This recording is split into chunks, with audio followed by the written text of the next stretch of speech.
उत्तर प्रदेश के प्रयागराज में लगने वाले महाकुंभ में ऐसे कई साधु संत नजर आएंगे जो कभी इंजीनियर, डॉक्टर, स्कॉलर या दूसरे क्षेत्रों के पेशेवर रहे हैं।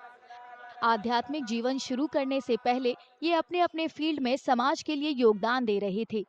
जैसे जैसे दुनिया का सबसे बड़ा धार्मिक आयोजन महाकुंभ नजदीक आ रहा है, इसकी प्रेरक कहानियां सामने आ रही है। हमारे अखाड़े में तो मुख्य तरह से लगभग सत सत 50% संत पढ़े लिखे हैं। जैसे मैं ही आज जो है सिविल इंजीनियर हूँ। मैंने 78 में लखनऊ से हिबिट पॉलिटेक्निक का नाम लखनऊ में सुना होगा, उससे सिविल में जो है इंजीनियरिंग करी थी।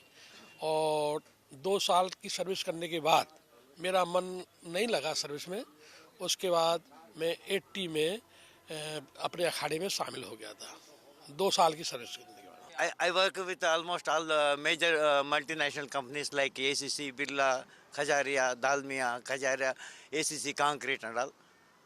Then I saw the entire even the what money is. जब मुझे जो पैसा का real values, then I took sannyas from the Niranjani Akada. ये साधु संत बताते हैं कि आध्यात्मिक अनुशासन का जीवन अपनाना कोई आसान यात्रा नहीं है। इसके लिए परंपराओं का सख्ती से पालन करना और सांसारिक बंधनों को त्यागने का साहस चाहिए। अखाड़े में शामिल होने के लिए परिवार को पूरी तरह से छोड़ना, त्याग और आध्यात्मिक जीवन के लिए मजबूत इच्छा शक्ति की जरूरत होती है। हमारी परंपरा आप लोगों से बहुत भिन्न है। जब हमारे पास कोई सन्यासी संन्यास्त हो जाता है, जो भी व्यक्ति आएगा उसको हम ब्रह्मचर्य की दीक्षा देंगे। और जब हमें ये लगेगा कि ये व्यक्ति जो है अखाड़े की परंपराओं का पालन करेगा, उसी समय उसको संन्यास दिया जाता है।